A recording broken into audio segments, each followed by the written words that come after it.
Hello students, welcome to the economics class. Today we are going to discuss the chapter name is people as resource. Under this chapter we are going to study the few concepts which is used daily in our life.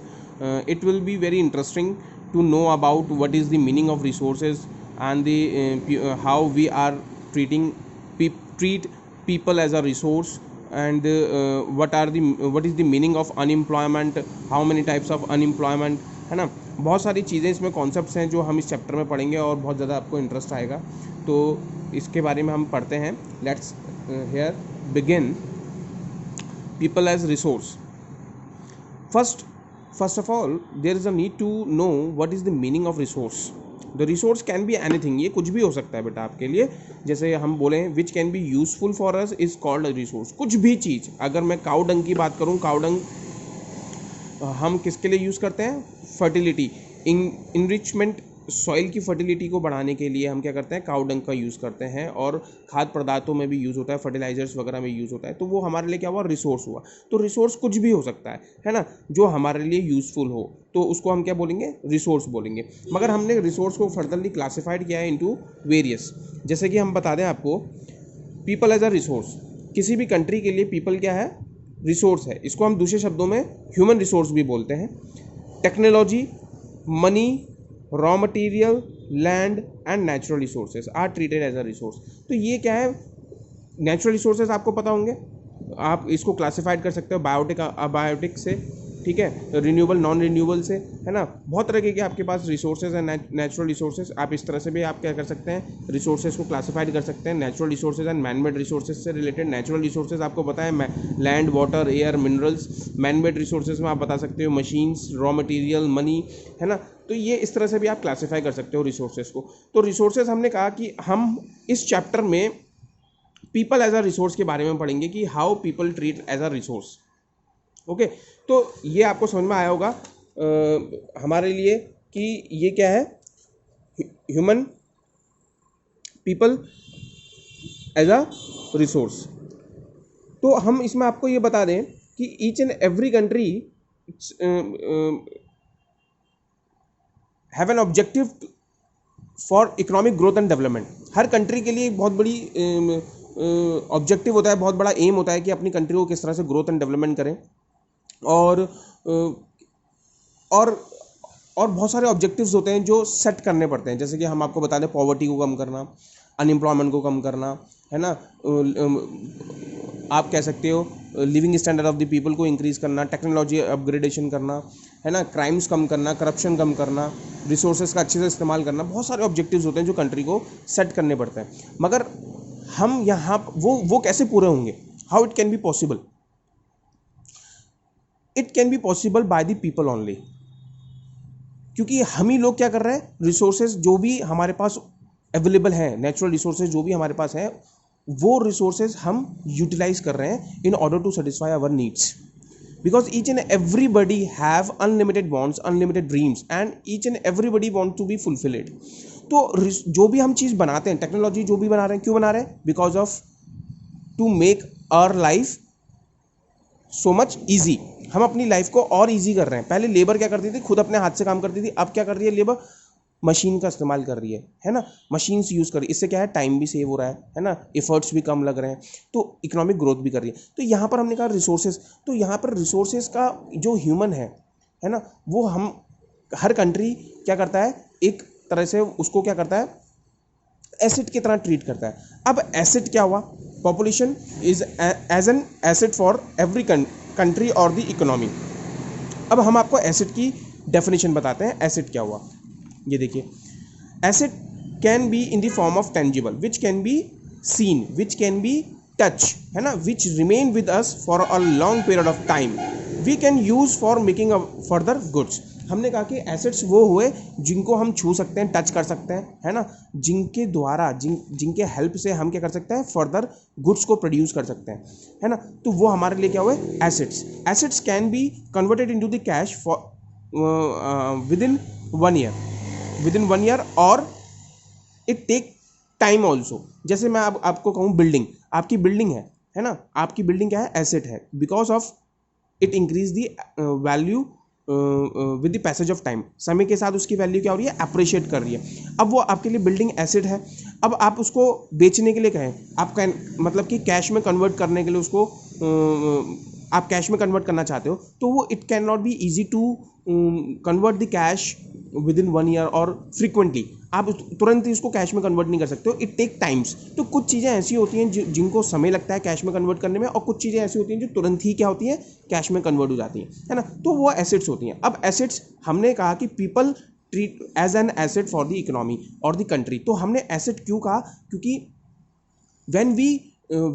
when a country make an investment on the people, ठीक है, in the form of education, providing the better education, providing the better facilities, है ना, it will help to produce the more and more educated people, and those people will undertake the various economic activity.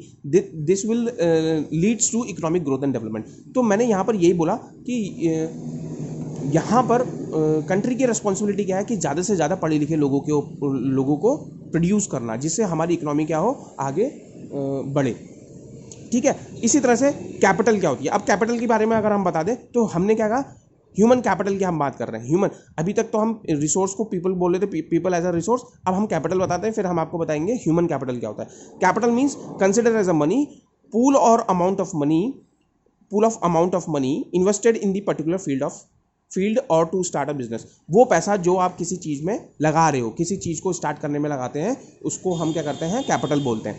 अब हमने कहा जो पैसा किसके ऊपर लगा रहा है, कंट्री किसके ऊपर लगा रही है, लोगों के ऊपर लगा रही है, पढ़ी लिखी जनसंख्या के ऊपर लगा रही है। For let's take an example, अगर आपके पेरेंट्स आपके ऊपर पैसा लगा रहे हैं, आपको बेटर एजुकेशन दे रहे हैं, बेटर फैसिलिटी दे रहे हैं, why they were invest money on you, because they were no in the future you will return it with the interest. आप उनको अच्छा अमाउंट क्या करोगे, वापस करोगे, या आपकी इनकम अच्छी होगी आने वाले समय में, आप ग्रोथ एंड डेवलपमेंट करोगे, आप अच्छी जगह जॉब करोगे, तो वो क्या कर रहे हैं, आपके ऊपर पैसा खर्च कर रहे हैं, आपके ऊपर इन्वेस्टमेंट कर रहे हैं, है ना। तो यही क्या है, एक तरह से इन्वेस्टमेंट है। तो हमने कहा कि हमारी कंट्री भी क्या कर रही है, लोगों के ऊपर बेटर फैसिलिटी दे रही है, एजुकेशन दे रही है ना, और उनको ज़्यादा से ज़्यादा क्या कर रही है, अच्छी चीज सुविधा दे रही है, जिससे क्या हो, हमारे देश में पढ़ी लिखी जनसंख्या निकलेगी, और पढ़ी लिखी जनसंख्या जब प्रोड्यूस होगी तो उसको हम क्या बोलते हैं, ह्यूमन कैपिटल बोलते हैं। इसी को हम क्या बोलते हैं, ह्यूमन कैपिटल फॉर्मेशन बोलते हैं, है ना। It is a process of investing the money on the public, है ना, on the public through the better education, through the better facilities, है ना। It will help to undertake the economic activities for the country also. तो यहाँ पर क्या होगा, जो पढ़ी लिखी जनसंख्या होगी वो क्या करेगी, अच्छे से बिजनेस करेगी, बिजनेस अच्छे से करेगी तो क्या होगा, बिजनेस कर सकती है, इकोनॉमिक एक्टिविटीज़ को अंडरटेक कर सकती है, सर्विसेज करेंगे। हम अपनी सर्विसेज क्या करते हैं, बाहर की कंपनी, मल्टीनेशनल कंपनीज़ को देते हैं, फॉरेन कंट्रीज़ को देते हैं। जैसे आपने देखा होगा टर्शरी सेक्टर कितना बूम चल रहा है, तो बूम हमारा क्यों जा रहा है, क्योंकि हमने क्या किया, फोकस किया। इंडियन इकोनॉमी में किसने फोकस किया, किसमें किया, एजुकेशन के ऊपर फोकस किया। एजुकेशन के फोकस किया तो हमने अपनी सर्विसेज किसको दी, बाहर की कंपनीज़ को दी, जिससे हमारी कंट्री में क्या आ रहा है, पैसा आ रहा है, और हमारी कंट्री क्या हो रही है, ग्रोथ एंड डेवलपमेंट कर रही है। तो ये सारी चीज़ें क्या होती है, पॉलिसीज़ होती हैं, एक तरह से प्लान्स होते हैं for the purpose of economic growth and development. तो अब हम आपको बताते हैं कि रिसोर्स क्या है, ठीक है, इसके बारे में हम आपको बताते हैं चैप्टर में। देखिए, हमने कहा कि population as an asset for the economy rather than an liability. अब यहाँ पर क्या होता है कि लायबिलिटी हियर इट मीन्स बोझ। किसी कंट्री के लिए वो क्या हो सकती है, वो एक तरह से एसेट हो सकती है, मगर कुछ कंट्री के लिए क्या हो सकती है, वो लायबिलिटी भी हो सकती है। अगर ये क्या है, एक तरह से द वे ऑफ थिंकिंग है। अगर इकोनॉमी क्या कर रही है, ये सोच के चलेगी कि उसकी जो सिटीजन्स हैं, उसकी जो पॉपुलेशन है, वो क्या है, उसके लिए एसेट है, then the country will be able to move towards the growth, है ना। अदरवाइज क्या होगा, वो इकोनॉमी क्या हो जाएगी, डाउन चली जाएगी। क्यों, क्योंकि उसको ये लग रहा है कि उसकी इकोनॉमी में क्या है, जो लोग हैं वो क्या है, ओवर पॉपुलेटेड हो गए हैं। ओवर पॉपुलेटेड को आपको उनको क्या करना है, फूड प्रोवाइड करना है, बेटर फैसिलिटीज़ प्रोवाइड करानी है ना, उनके ऊपर खर्चा हो रहा है, एक्सपेंसेस हो रहा है। तो वो क्या होता है, वो कंट्री क्या कर रही है, उनको ट्रीट कर रही है किस तरह से, लायबिलिटी की तरह ट्रीट कर रही है। अब हम आपको ये बता दें, अगर हमारी कंट्री में हेल्दी पीपल नहीं होंगे, हेल्दी पॉपुलेशन नहीं होगी और एजुकेटेड पॉपुलेशन नहीं होगी, तो वो ऑब्वियसली बात है किसी भी कंट्री के लिए वो क्या होगी, एक लायबिलिटी होगी, एक बहुत बड़ा बोझ होगा, और वो कंट्री किसी ना किसी कंट्री के अंडर काम कर रही होगी। जैसे कि ब्रिटिशर्स ने हमारे ऊपर रूल किया 200 साल, है ना, क्यों? क्योंकि हमारी कंट्री में क्या था, लोग अनपढ़ थे, इलिटरेट थे, है ना, दे डोंट नो, यूनिटी नहीं थी, है ना, एंड क्या था, इकोनॉमिक एक्टिविटीज़ नहीं थी। तो इसी वजह से, तो अगर हम आपको बताएं आगे कि पॉपुलेशन क्या है, population become a human capital. अब ह्यूमन कैपिटल मैंने आपको समझा दिया, ह्यूमन कैपिटल क्या है, it is a process of generating the educated people and healthy people, ठीक है। Population become the human capital when there is a investment made in the form of education. जैसे मैं आपको वो बता रहा हूँ ह्यूमन कैपिटल की definition, training, medical care, health facilities वगैरह। In fact human capital is a stock of skills, productive knowledge embodied in the. तो हम ह्यूमन कैपिटल को क्या बोलते हैं, it is a stock of knowledge, skills, productive knowledge उनके पास होना, पॉजेस होना, उसको हम क्या बोलेंगे, ह्यूमन कैपिटल बोलेंगे। People as a resources in a way of referring to a country working people in terms of their existing productive skills and ability। तो हमने कहा कि जो हमारे पीपल क्या है, हमारे लिए एक ऐसा रिसोर्स है, किसी भी कंट्री के लिए क्या है, रिसोर्स है, पढ़ी लिखी जनसंख्या है, देखिए in the age of working population जिसकी हम बात करते हैं, वर्किंग लेबर की अगर हम बात करते हैं, 25 से क्या होता है 40, 45, 50, 60 तक क्या होता है, लोग काम कर रहे हैं। अब आपने देखा होगा, अगर हमारे लोग स्वस्थ होंगे, हेल्दी होंगे, तो after 65, crossing the age of 65, they will be able to do the work also, है ना। तो यहाँ पर क्या है, आपने देखा होगा, हमारे अगर लोगों की एवरेज एज बढ़ जाएगी, तो एवरेज एक्सपेक्टेंसी लाइफ अगर बढ़ जाएगी, तो हमारे लोग क्या होंगे, ज़्यादा सक्षम होंगे किसी कार्य को करने में, और हमारे देश की लोगों की इनकम भी बढ़ेगी, लिविंग स्टैंडर्ड भी बढ़ेगा, और वो पॉवर्टी से भी बाहर आएंगे, और हमारी इकोनॉमिक क्या होगी, ग्रोथ एंड डेवलपमेंट की तरफ मूव करेगी। तो यहाँ पर अगर हम बात करते हैं, looking at the population from this productive aspect emphasizes its ability to contribute the creation of gross national product। तो जो हम बात कर रहे हैं किसकी, नेशनल इनकम की बात कर रहे हैं, ये क्या कंट्रीब्यूट करेगी, प्रोडक्टिव एस्पेक्ट की बात कर रहे हैं हम, ठीक है। Population from this productive aspect मतलब कि जो पॉपुलेशन है वो काम कर रही है, वर्किंग पॉपुलेशन जो काम कर रही है, वो क्या कर रही है, कंट्रीब्यूट ग्रॉस नेशनल प्रोडक्ट में कंट्रीब्यूट कर रही है। क्यों कैसे करेगी, लोगों की इनकम बढ़ेगी तो क्या करेगी सरकार, इनकम टैक्स भी तो लगाएगी, वेरियस टैक्स लगते हैं, नहीं लगते हैं, डायरेक्ट टैक्स और इनडायरेक्ट टैक्स लगते हैं। तो ये सारी चीज़ें क्या होती हैं, these are the way of generating the revenue, ठीक है। गवर्नमेंट क्या करती है, ये सोर्सेज होते हैं गवर्नमेंट के, जहाँ से वो पैसा कमाती है, और उसी पैसों से क्या करती है, लोगों को बेटर फैसिलिटीज़ देती है, जैसे कि रोड देती है, आपको पावर देती है, इलेक्ट्रिसिटी मिलती है, नहीं आपको 24 आवर्स मिलती है आपको, जिससे आप काम कर सकते हो, है ना, और वाटर सप्लाई आपको कंटिन्यू मिलती है, बेसिक फैसिलिटी, इंफ्रास्ट्रक्चर आपको मिलता है ना, कारोबार को करने के लिए कम्युनिकेशन फैसिलिटी आपको, नेटवर्किंग अच्छी मिलती है। तो बहुत सारी चीज़ें होती हैं जो सरकार हमको देती है, जिससे हम क्या करें, बिजनेस और व्यापार, इकोनॉमी, कॉमर्स, ये जो हो रहा है, चल रहा है, वो ईजिली चले और स्मूथ फंक्शनिंग हो, उसकी smooth functioning, various functions can be perform smoothly. तो ये हमने बात बताई। अब हम बताते हैं लाइक अदर रिसोर्सेज, जैसे बहुत सारे रिसोर्सेज होते हैं, उसी तरह से हमारी पॉपुलेशन भी क्या है, एक तरह से रिसोर्स है, ह्यूमन रिसोर्स जिसको हम बात करते हैं। This is the positive side of the large population that is often overlooked when we look only at the negative side. तो हमने उसको नेगेटिव साइड में नहीं लेके जाना है, हमने उसको पॉजिटिव समझना है, ठीक है। अगर जिस कंट्री में क्या है वो ओवर पॉपुलेशन होती है, तो उसको कन्वर्ट करने की कोशिश करो प्रोडक्टिव पॉपुलेशन में, ठीक है, जिससे क्या हो, ज़्यादा से ज़्यादा प्रोडक्टिव एक्टिविटीज़ हो, लोग प्रोडक्टिव एक्टिविटीज़ को अपनाएं, और उससे क्या होगा, इनकम भी बढ़ेगी। अब आ जाते हैं आगे, considering only the problem of providing the population with food. अब नेगेटिव एस्पेक्ट क्यों हुआ, क्योंकि कंट्री क्या सोचती है, उनको उस पॉपुलेशन को क्या करना है, फूड देना है, एजुकेशन देनी है, एक्सेस हेल्थ फैसिलिटीज़ देनी है। इससे क्या होगा, वो नेगेटिव एस्पेक्ट में चली जाएगी, और वो क्या होगा, इकोनॉमी जो होगी वो कंट्री क्या होगी, पर्टिकुलर कंट्री क्या होगी, डाउनफॉल में चली जाएगी, है ना, या फिर वो क्या हो जाएगा, एक तरह से ग्रोथ एंड डेवलपमेंट उस कंट्री का हो ही नहीं सकता।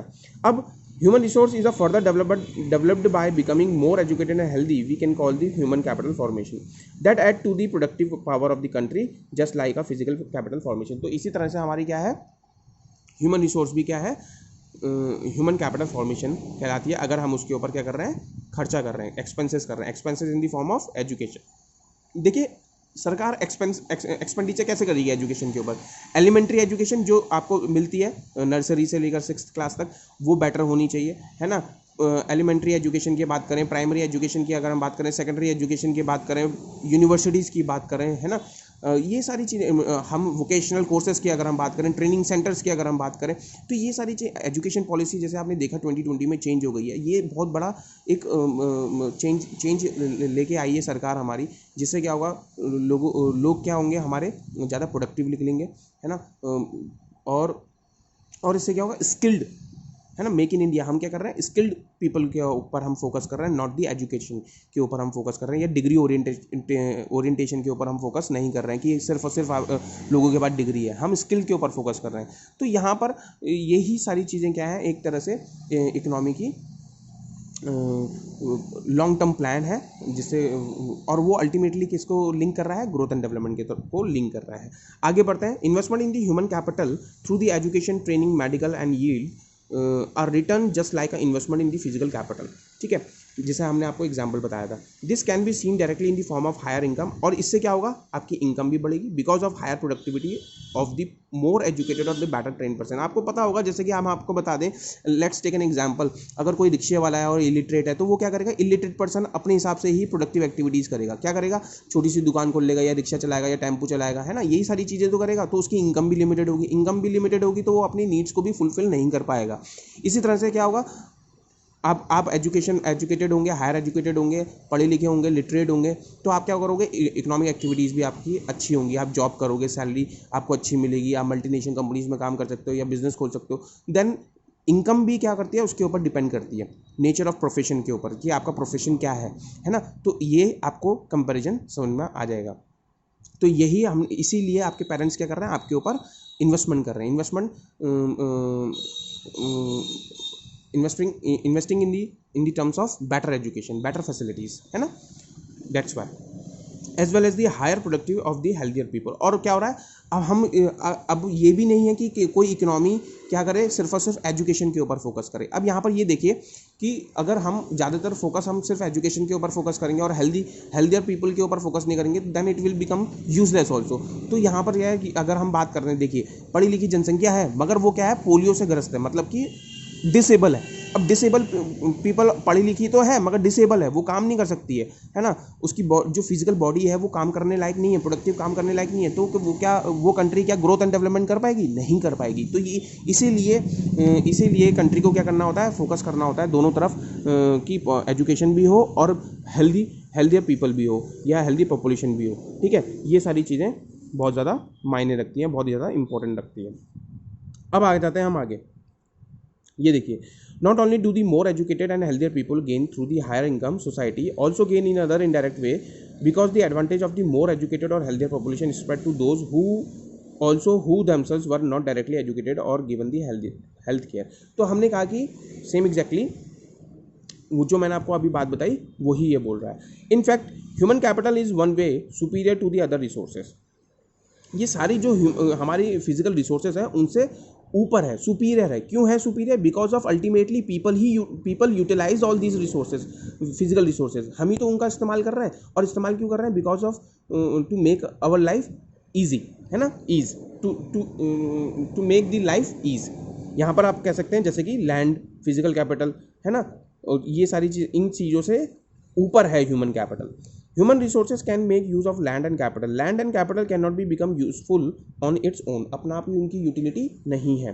अब आगे आ जाते हैं। For many decades in India, a large population has been considered a liability rather than an asset. तो हमने यहाँ बताया कि हमारी इंडिया में अपनी इकोनॉमी में आप देख लीजिए, उससे पहले जब हम देश से 1947 से पहले, है ना, आप देखेंगे कि ब्रिटिशर्स ने हमारे ऊपर रूल किया और हमारी कंट्री क्या थी, एक तरह से स्लेव थी। किसकी स्लेव थी, ब्रिटिशर्स की स्लेव थी। तो यहाँ पर क्या हुआ, हमारी एक तरह से लायबिलिटी थी, पॉपुलेशन क्या हुई, ट्रीट की जाती थी लायबिलिटी की तरह, ठीक है, not the asset. But a large population need not to be a liability, it can be turn into the productive asset. हम उसको कन्वर्ट कर सकते हैं लार्जर पॉपुलेशन को, by providing the better facilities, by providing the training people, workshops अगर हम दें उनको, ट्रेन करें हम उनको, है ना। तो उससे क्या हो सकता है, हम अपनी पॉपुलेशन को किस में कन्वर्ट कर सकते हैं, प्रोडक्टिव एसेट्स में कन्वर्ट कर सकते हैं, by investing in human capital. For example, spending resources on education and health, और for all training of industrial agriculture worker in the use of modern technology, useful scientific research and so on. ठीक है, इस तरह से। तो यहाँ पर आपने देखा होगा हुआ कि हम इस तरह से क्या करते हैं अपनी पॉपुलेशन को। अब जैसे आपको कॉन्सेप्ट बता दें हम ग्रीन रिवोल्यूशन का, तो ग्रीन रिवोल्यूशन है क्या, पहली बात हम आपको बता दें, it is revolutionise in the field of agriculture. Green revolution is a process by adopting the new technology introduce किया गया था। बहुत बड़ा रिवोल्यूशन, बहुत बड़ा चेंज आया था हमारे इंडिया में, और वो कौन लेके आया था? सबसे पहले हम आपको बता दें, यहाँ पर एक छोटा सा कॉन्सेप्ट है ग्रीन रिवोल्यूशन के ऊपर। ये जो लेके आए, सबसे पहले हम ग्रीन रिवोल्यूशन का कॉन्सेप्ट हम बता दें। Norman Borlaug as a person who introduce the first time in the Mexican city, है ना, ग्रीन रिवोल्यूशन का कॉन्सेप्ट आया था। और इंडिया में जो लेके आए थे, the father of green revolution के नाम से जो जाने जाते हैं, वो जाने जाते हैं डॉक्टर एम एस स्वामीनाथन। कब इंट्रोड्यूस हुआ था? 1966 से 1967 में लेके आए थे। इसका मेन पर्पस क्या था? To increase the productivity of in the field of agriculture या क्रॉप्स, है ना। तो यहाँ पर ये हमने क्या किया था, अपनी जब हमारी देश क्या थी, पॉवर्टी से ग्रस्त थी और इलिटरेट थी, है ना, स्लेव्स थी, उनकी हालत बहुत ज़्यादा सीवियर थी। तो इंडिया ने क्या किया, after independence they were focus on improving the agriculture sector, because most of the population in our country engage in agriculture only, है ना। तो हमारा जो सेक्टर, एग्रीकल्चर सेक्टर था, जो प्राइमरी सेक्टर था, वो आधे से ज़्यादा जो पॉपुलेशन थी वो प्राइमरी सेक्टर में ही इंगेज था। So there is a need to be improve to make certain measures, है ना। तो हमने क्या किया, ग्रीन रिवोल्यूशन को इंट्रोड्यूस किया। तो ग्रीन रिवोल्यूशन का मतलब क्या था? बाय अडॉप्टिंग दी हाई वेराइटी यील्डिंग सीड्स। हमने क्या किया, ऐसे सीड्स का इस्तेमाल किया, आर्टिफिशियल सीड्स का इस्तेमाल किया, जिससे क्या हो, जिससे कम ज़मीन में भी ज़्यादा पैदावार क्रॉप्स की हो सकती थी, और वो किसी भी सीज़न के लिए क्या था, अडॉप्टेबल थी। ये सीड्स ऐसे सीड्स थे जो किसी भी सीज़न में अडॉप्टेड थे, किसी भी सीज़न को अडॉप्ट कर सकते थे, है ना, सर्दी गर्मी, है ना, बरसात। मगर इसकी लिमिटेशंस क्या थी कि इनको इरिगेशन फैसिलिटी की ज़रूरत थी, और इनको इन सीड्स को फर्टिलाइजर्स की ज़्यादा रिक्वायरमेंट थी, मैकेनिकल टूल्स की ज़्यादा रिक्वायरमेंट थी, है ना। और लिमिटेशन, ये सारी लिमिटेशंस हैं। और ये हमारे जब देश में ग्रीन रिवोल्यूशन हुआ था, तो मोस्ट ऑफ दी कुछ ही स्टेट्स में ये पॉपुलर हुआ, जैसे गुजरात, मध्य प्रदेश, है ना, और आप कह सकते हो पंजाब, कह सकते हो हरियाणा, कह सकते हो। तो ये इन्हीं स्टेट्स में क्या हुआ, ये पॉपुलर हुआ। बाकी स्टेट्स में ये क्या हुआ, फेल हो गया। क्यों? क्योंकि लैक ऑफ अवेयरनेस थी, ये सीड्स बहुत कॉस्टली भी थे, तो ये लिमिटेशंस भी हैं इसके। तो ग्रीन रिवोल्यूशन के बारे में हम आपको बताया। तो ये क्या था, एक तरह से रिवोल्यूशन हमने लिया था। आपको एग्जाम में पूछा जा सकता है कि write a short note on the green revolution and write the advantage and disadvantage of green revolution, you must know about it and the introduction of even also. So हमने आज इस लेक्चर में आपको इतना बताया, and then we will be consider the next one. Okay, thank you.